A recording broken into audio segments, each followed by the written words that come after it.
Morning and Chag Sameach, Chag Shmuel Sameach. So it's really short chapter today, only 10 verses, but interesting one. So we are continuing the story of the final war of Shaul, but in the last chapters we are moving from Shaul to David, Shaul, David, in two different places, two different locations. It's a very interesting way to describe it, and it looks like many of those jumping in places is also meant to make some kind of comparison, right? To see the differences between them in similar situation, in different situation, and there is some value on that, but there is even a little bit more than that.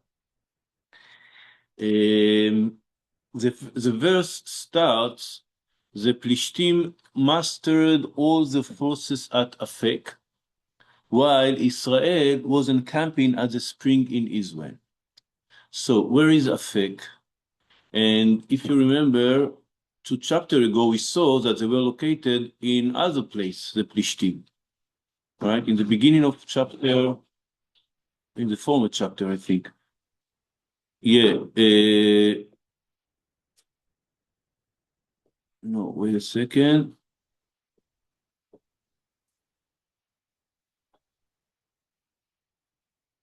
Yeah. So Plishtim mastered all the, and they marched to Shunem and encamped. So it's a place called Shunem, and Israel were in Gilboa. And then it says, when Shaul saw the Philistine forces. So we understand that Shunem is in front of Gilboa. It's in Emek Israel. We explained that it's in the north. So again, let's return to explain the map of Eretz Israel. The Philistine are located in southwest of Israel, southwest, meaning not very south, a little bit like our driving from Tel Aviv to the south, right? More or less to Ashdod, Ashkelon, Gaza, Kiryat Gat, right? All these cities, there were 5 cities of the Plishtim, all of them a little bit south and west, and a little bit south of Tel Aviv, Jerusalem, right? This is Plishtim. Emek Israel and Gilboa specifically is the center north. Okay, so we are talking about. We talked about why did they do all that. In the Gilboa, the past what we call the Hayam, the way from the seas to the interland. It was a very important way, but it's far away from the land of the Plishtim. So we explained that they maybe went there to separate between the tribes of the north and the tribe of the center. Be it one way or another, it's very north. But Afek it's not very clear where it is, but it's for sure between these two places, right? So it's not after Gilboa, it's before Gilboa, after. I hope I explained myself, right? It's not, yeah, it's around Rosh Hashanah, one of the locations that we think it's around Rosh Hashanah. So it's in the center.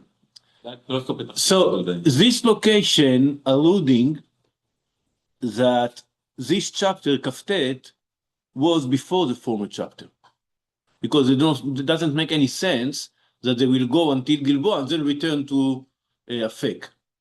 There's no reason to do that. In Perek Kafchet, we already saw that they were in front. They were camping in front of camp. It's before the war. And here suddenly we return. This at least one explanation. I mean, maybe the Afek is other place, that it's near Shunem, and it's just.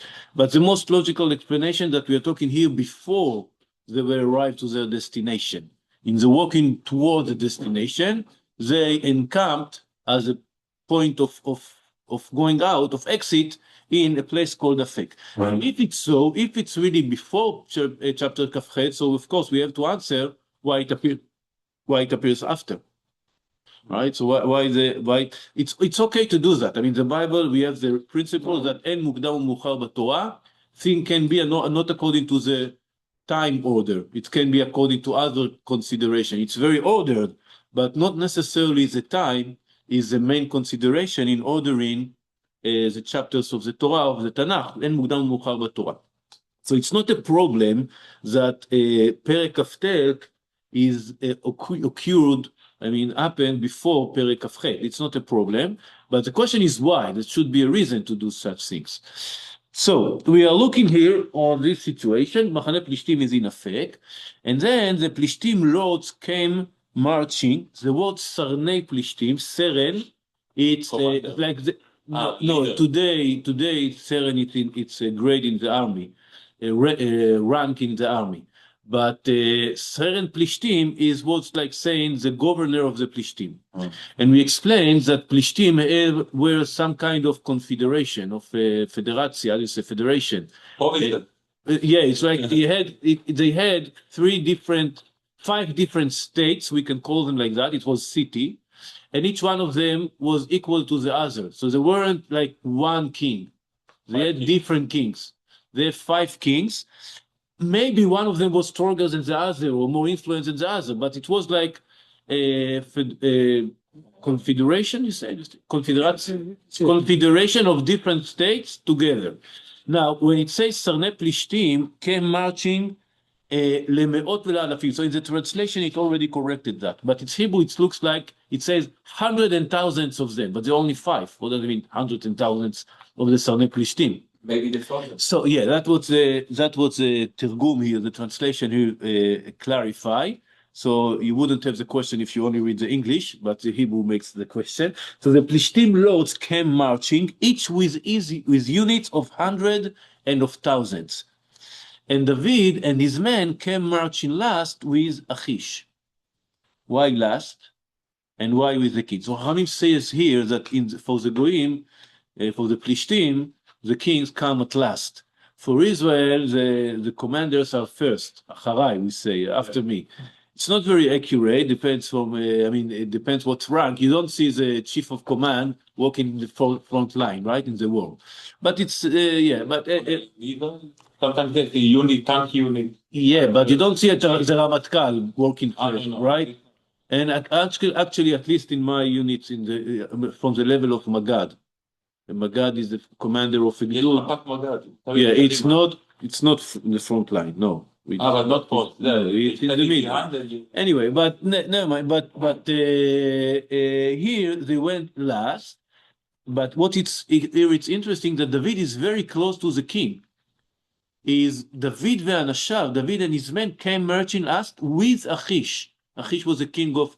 So what it shows, it may show two different opposites. Ways to understand that. One way, the king trusts David more than anyone else, so he's his bodyguard. Right? He's right near the king. The other way is opposite. Achish doesn't trust David, so he wants him close to keep eye on him. So it's not very clear exactly. It depends how close it really is. Was there other people there? But David wants to fight against the other side. So that's the main question of the chapter. The Tanakh doesn't say clearly what are the intentions of David. It's really vague here. It's not really clear. But let's go see and see what's going on. But it looks here that David is going to war against Am Yisrael. Remember when David was in Ziklag, he went fighting against different nations and told Achish, I fought against Am Yisrael. I was robbing Am Yisrael in order to play this double game. Here, it will be really hard to play double game. I mean, in a war. It may be understood. I will offer three ways that we can read the chapter. The first way, David's intention was not to be in the war, but to be the bodyguard. So only in really, really rare case, when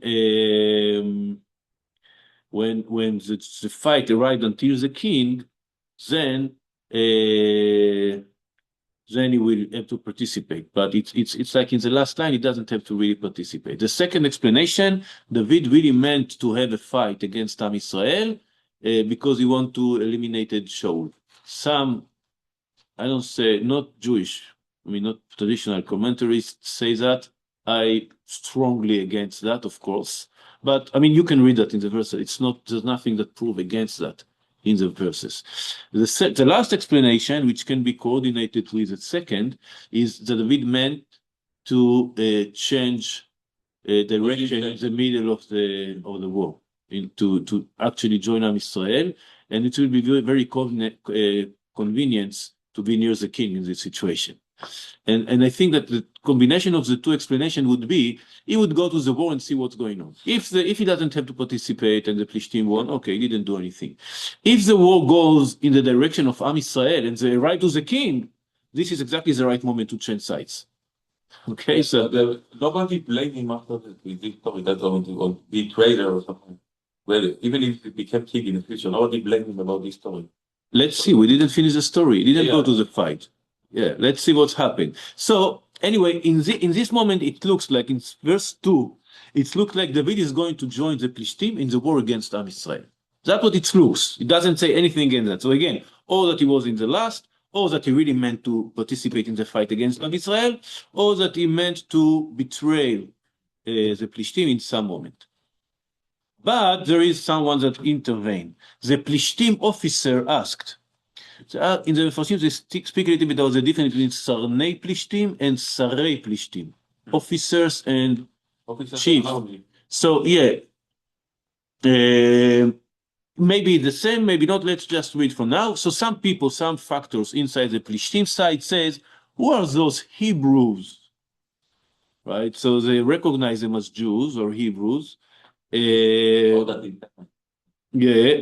but it's not they are going to war against the Jews. It would be logical to ask. They're actually right, according to what I believe. I mean, I believe in the third explanation. I believe that David wanted to join the war against the Philistine, not with the Philistine. So they're asking the legitimate question: why are they here? Why is that David? It's not only that they recognize David. David is famous for what? For killing Goliath, for being the commander of Shaul, who fought war more than once against the Philistine. So our big enemy, suddenly we see him in our side. Why is that David, the servant of King Shaul of Israel? So in Hebrew we say, isn't it David? No, excuse me. The translation here is a bit confusing. I will read the Hebrew. So the Plishtim only ask, why are these Hebrew here? What are they doing here? Achish answers them, this is David, the servant of Shaul, but he was with me all days, for days or years. And I have found no fault in him from the day he defected until now. Right, so it looks like Achish really believed in David. And he said, he's with us. He changed sides. That's what his answer.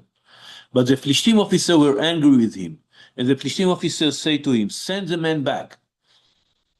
Let him go back to the place you assigned him, meaning Ziklag, the city that he lived. He shall not march down with us onto the battle, or else he may become our adversary in battle. For with what could this fellow appease his master, if not with the heads of those involved? Meaning they said, how can David return to be in the side of Am Israel? He wants to return to his nation. How would he do that? The first gift, the best gift he can give to Shaul is the heads of his enemies.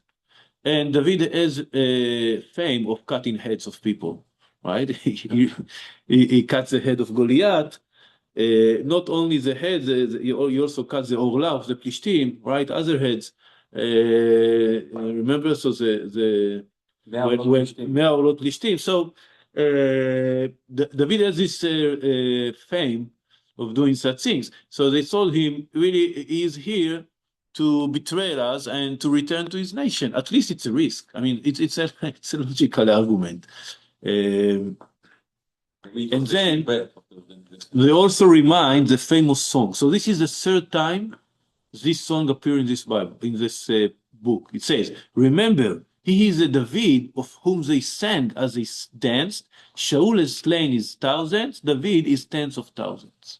Remember this song? This song was sang first time after David killed Goliath by the daughters of Am Israel, and he started all the hatred between Shaul, the hatred of Shaul to David, towards David.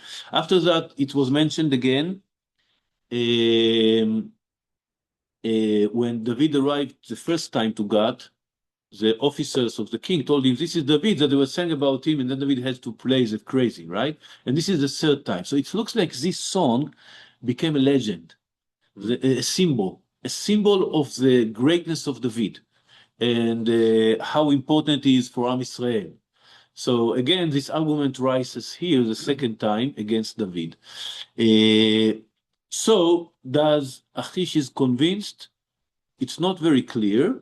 We'll see how we can read that in two ways, but he anyway is summoned David and told him, you cannot be with us. So Achish summoned David and said to him, as God lives, looks like it's written here in capital letters, and in Hebrew it says the name of God, Yud Kei Vav Kei, the unique name of God, the Jewish God. So this is how the Philistine speaks, in the name of God. What about Dagon? Dagon, this is Dagon, it doesn't say may as Dagon lives, right? It says as God lives, as Hashem lives, in the name of Hashem. So maybe here, influence on yes, so that there are several explanations. We can say that we see the influence of David on Achish. So David was very close to Achish, and he started to influence him, and Achish started to believe in what David believes. That's why he trusted David so much. He was his master, not only his soldier. So he starts speaking in his language, mentions the name of God. Maybe because he spoke to him, he respected him. So yeah, so this is the second explanation. Uh-huh. Second explanation is the Philistine believed in many gods. They didn't care. I mean, this God, the other God, it could be many gods. So I speak with you in your language, your God. The third explanation, which I don't support, but it's written in the Sefer Mikra, that it's only a translation to Hebrew to what he says. So he said, live as my God lives, but the Tanakh changed it. I don't think it's. What is the Tanakh? I mean, the prophet that wrote the Navi wrote that in Hebrew, as God lives. But I don't think in this case it would use the word Yud Kei Vav Kei. Yeah. It doesn't make any sense. And we know the name of the gods of the Philistine. In the Tanakh Bible uses it for Dagon or other name, Baal, whatever. I mean, why would he use the real name, the unique name of Hashem? So, but anyway, he swore to him. This is as God lives, it's a way of swearing. You have been honest, and I would like to have you serve in my forces. For I have found no fault with you from the day you joined me until now, but you are not acceptable to the other lords. So go back in peace and do nothing to displease the Philistine lord. So was okay with it. You should go away. So David should jump on the option. I mean, if he really was having a problem, he would have said, okay, yeah, sure. No problem, I will go. No offense, right? But he doesn't do that. He tried to convince him. David always say to Achish, but what have I done? What fault have you found in your servant from the day I appeared? Just say, I didn't find, right? But he repeats that because I appeared before you to this day, that I should not go and fight against the enemies of the Lord of the King. Maybe he saw that already decided, he just tried to show that he's loyal. So maybe it's like playing on the edge. But the question before, who are the enemies of my Lord, the King? Who is the Lord, the King of David? And who are his enemies? It doesn't say yo. So we can understand here's a double game, right? Yeah. I want to fight against the enemies of the Lord of the King, meaning King Shaul. Right? You can understand it this way. So so here we can understand it that way, but you can say, no, I want to fight with you. So you may be so sure that it's not going to happen, that he was playing the game until the end, or that he really wanted to participate. Okay, let's see, Achish replied to David, I know you are as acceptable to me as the angel of God, but the Philistine officers have decided that you must not march out with us to the battle. Angel of God, the second time that he mentioned. Yeah. So rise early in the morning, you and your lord's servants who came with you, rise early in the morning and leave as soon as it light. And accordingly, David and his men rose early in the morning to leave, to return to the land of the Philistine, while the Philistine marched up to Israel. This is the end of the chapter. I want to look a little at some differences between the first thing that Achish said and the second thing. The first thing he says, you are not acceptable to the other lords, Sranim. The second time he says, Sarai Plishtim. Sarei Plishtim, the officers, Officer. right? But the Plishtim officers have decided that you must not march. Right? So this is the first difference. The second difference, he speaks about go back in Hebrew. It's more clear. It's clearer. It's in singular. You, but the soldiers can stay. It looks like that, right? It says you should go, but in the second time he said you and your men. So based on these differences, the Malbim explain. It's one option to explain that it only demand David to leave. Or more than that, he said David was only the bodyguard. They didn't agree him to be the bodyguard, but to fight in the battle, it's not a problem. So if they actually say to him, you should go and your men can fight with us. David didn't want also the men to fight against the Am Israel. So that's what he wanted to put it like, or you're taking all of us or none. And then Achish says, Malbim said in the beginning he said in the name of the Lord, as they have jealousy in him. Why is a bodyguard of you? And after that, he said, no, it was really the officers, and they don't want you to participate in the fight. Anyway, this is one way to explain. Yeah, he didn't pick on. So one way to explain that, the Malbim says, that the beginning was only David, and after that, he wanted to achieve earlier.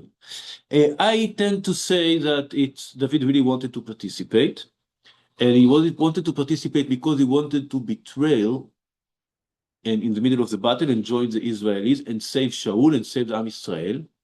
And this is the reason chapter Kafchet 28 appears before, even though it occurred after, or maybe the same night. Why? We understand why Hashem didn't let that happen. Hashem wanted Shaul to fall in the battle. He didn't want David, he didn't want that to be a victory. Hashem wanted this battle to be, so Hashem was the one who intervening and preventing David from doing that, from joining this. I think this is explain all the question in the chapter in the best way, and all go smoothly to understand. Another point that I want to add to this chapter is another thing that is interesting is a comparison between chapter 28 and chapter 29 is the unexpected hero of the chapter, I would say. Who is I just forgot to mention one thing. When we read the words of Achish, it says he to him, also something that can be understood in two ways. So rise early in the morning, you and your Lord servants. What does it mean, your Lord servants? Who is the Lord of David? He's talking about himself, or he's talking about Shaul? So it's maybe alluding here. You used to be the servants of Shaul, so it's not very safe. Or he's talking about himself, my servants. So there are this reading, but I believe that They didn't trust him 100% for this mission. Yeah, that we can read in these words. That's what we can read in these words. But I think that here the unexpected hero, like the last chapter, the unexpected hero was the witch. Remember that he was so kind and supported David, Shaul in his hard moment. Here I think the unexpected hero is Achish, the king of Philistine. So Philistine are not very loved in our tradition, right? They are always as marked as the wicked. But we can see that Achish really believed in David. He really develops the relationship. It makes also the decision of David a little bit problematic. David is going to betray his close friends, maybe his student, maybe speak with him in the name of Hashem, etc. So again, we can see that you should not always judge people immediately. So even though, again, it's against Am Israel, we are against the Plishtim, and they did a lot of bad things to Am Israel, but at least here we see that the king had this special relationship with David that show, again, a point of light inside all this darkness. And the last thing, again, is the comparison between the chapters is that David and Shaul, in both cases, must act against their beliefs or against their faith. Shaul was the one who's fighting all the witches and all this kind of dark magic and stuff, and he himself had to go to her. I mean, he decided to do that against his faith. And David also here he was fighting against the Philistine all his life, and here is suddenly joining, or have to choose between joining them. So, and what's the difference? Hashem didn't prevent Shaul to go until the end against his faith, while he did prevent from David. So we see here that Hashem is also a factor, right? So Hashem was one. Some of the Mefarshim mentioned that Hashem prevented David from this dilemma, or from this. I mean, both cases, of course, it's not ideal. To betray your friends that saved you and gave you a living, etc., it's not something that it's very, very praised usually. So going against the Philistine, it looks a little bit not 100% ethical, accepted. And of course, to fight against Am Israel, it's also a very, very bad things to do. So David here is in between two bad choices. And the one who preventing him to have to make the choice is Hashem. So we see the divine intervention that goes with David in this case and save him from that decision. Yeah, okay. So this was a short, interesting chapter. Still not the war. The war is next chapter. Yeah, the war in the next chapter. No, the war is not the next chapter. Oh, the next chapter we have the story of people. David returned. Ziklag. Yeah, David returned to Ziklag and he found that we will see that Bezrat Hashem. Okay. Chag Sameach again and Boker Tov. 78 years. Thank 2 years you. from today.